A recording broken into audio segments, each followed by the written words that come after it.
Assalamualaikum warahmatullahi wabarakatuh. Yang kami hormati, kami sayangi dan kami banggakan para mahasiswa, terutama yang mengambil mata kuliah komputer pada semester ini. Selamat pagi dan semoga kian sejahtera sehat walafiat. Sebelum memulai kegiatan kita pada perkuliahan kali ini, saya ingin menyampaikan satu pesan mungkin ya. Kebetulan saya ini kan bagian daripada Satgas COVID-19 ya, di Hulu Sungai Utara. Saya menyampaikan himbauan kepada para mahasiswa, terutama yang ada di Hulu Sungai Utara ya, karena Satgas mengadakan kegiatan penegakan hukum dan disiplin protokol kesehatan.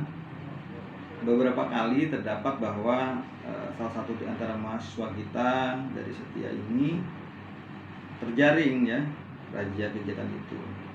Kami sarankan cobalah para mahasiswa pun tetap patuh pada protokol kesehatan. Kalau keluar rumah pakai masker, kalau berkumpul ya, berjarak ya, dan jangan terlalu lama juga, terutama kalau misalnya ngumpul-ngumpul di kafe atau di warung minum ya, secukupnya lah, terutama di malam hari.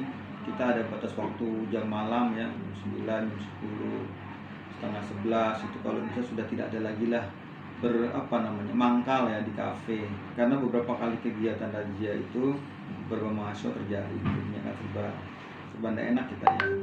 Mungkin itu dulu pesan dari saya. Lanjut pada kegiatan perkuliahan kita ya, kali ini bicara tentang software ya.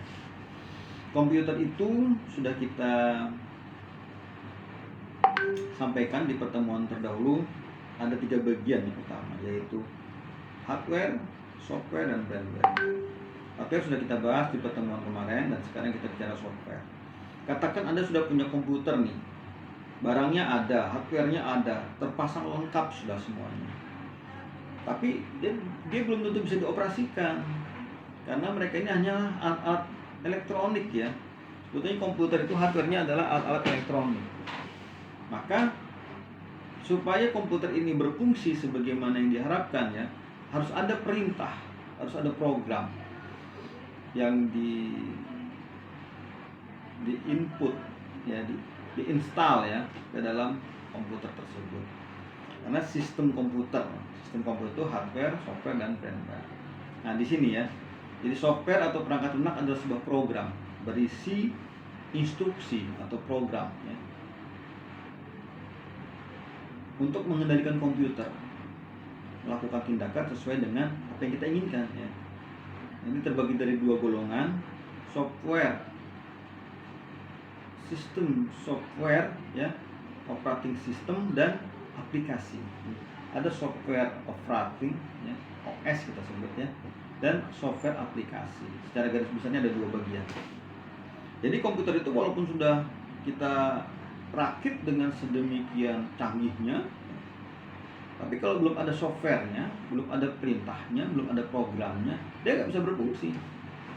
Nah di situ kehebatannya, bahwa walaupun komputer itu canggih, pada akhirnya sebenarnya di permulaan itu yang brandware itu manusianya yang membuat software tadi, yang menyusun program, menyusun instruksinya agar komputer bisa otomatis ya, bekerja dengan sendirinya, itu menggunakan perintah. Oke, tadi kita sampaikan bahwa ada terbagi 2 software secara garis besar, yaitu sistem ya, atau operating system ya, dan juga aplikasi.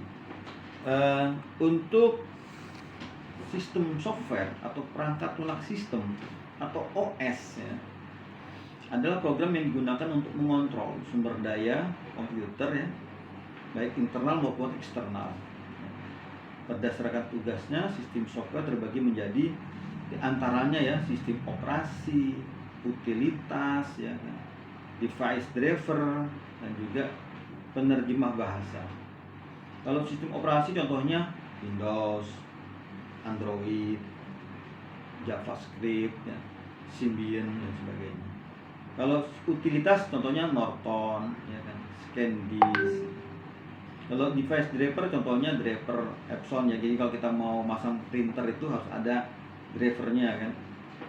Kemudian penerjemah bahasa contohnya Pascal, Visual Basic, dan sebagainya. Banyak sekali. Sistem operasi adalah perangkat lunak dasar yang berfungsi sepenuhnya untuk mengendalikan sistem komputer. Utilitas adalah program yang dipakai secara langsung oleh pemakai untuk melakukan kegiatan yang berhubungan dengan pengendalian atau pengalokasian sumber daya dalam sistem. Sedangkan device driver adalah program yang berfungsi membantu mengendalikan piranti-piranti peripheral, printer misalnya, ataupun Bluetooth ya, dan sebagainya. Penerjemah bahasa adalah program yang menerjemahkan bahasa pemrograman yang dibuat oleh programmer menjadi aplikasi. Nah, itu beberapa sistem operasi ya, software system. Sistem operasi secara umum terdiri dari beberapa bagian. Ya, ada mekanisme boot, ya, meletakkan kernel ke dalam memori. Kernel itu apa sih kernel? Kernel itu inti dari sebuah sistem operasi yang melayani berbagai macam program aplikasi untuk mengakses hardware secara aman. Kernel. Ya. Ada lagi shell. Ya. Shell itu pembaca input dari user. Kemudian ada pustaka-pustaka atau kumpulan fungsi dasar standar yang dipanggil oleh aplikasi lain. Kemudian driver ya, untuk mengontrol dan berinteraksi dengan hardware. Lalu ada lagi sistem operasi berfungsi sebagai penghubung antara hardware dengan program. Hardware, program. Nah, sistem operasi di situ.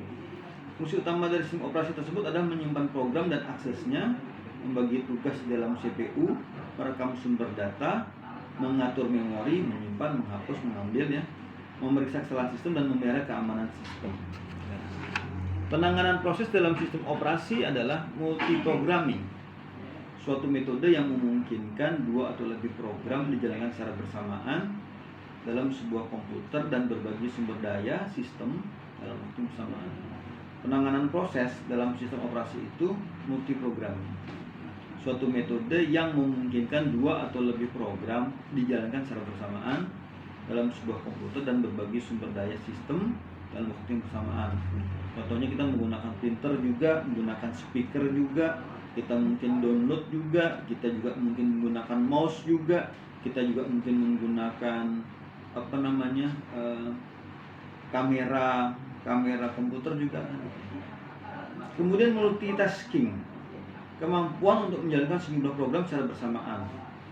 Anda menjalankan Winamp, menjalankan Word, menjalankan Photoshop dan sebagainya.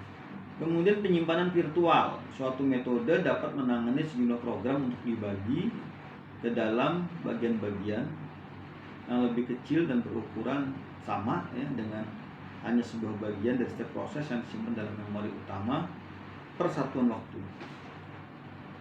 Kemudian juga multiprocessing, suatu kemampuan yang dapat menjalankan dua atau lebih instruksi secara bersamaan dengan menggunakan sejumlah CPU ya, dalam sebuah komputer. Contohnya oleh Object Link Embedding ya, yaitu transfer data dengan cepat, plug and play ya, suatu teknologi yang mampu secara cepat mendeteksi secara otomatis dan logis serta menyusun konfigurasi seluruh device pada komputer. Baik, untuk pertemuan pertama ini sampai di situ dulu ya, nanti kita sambung.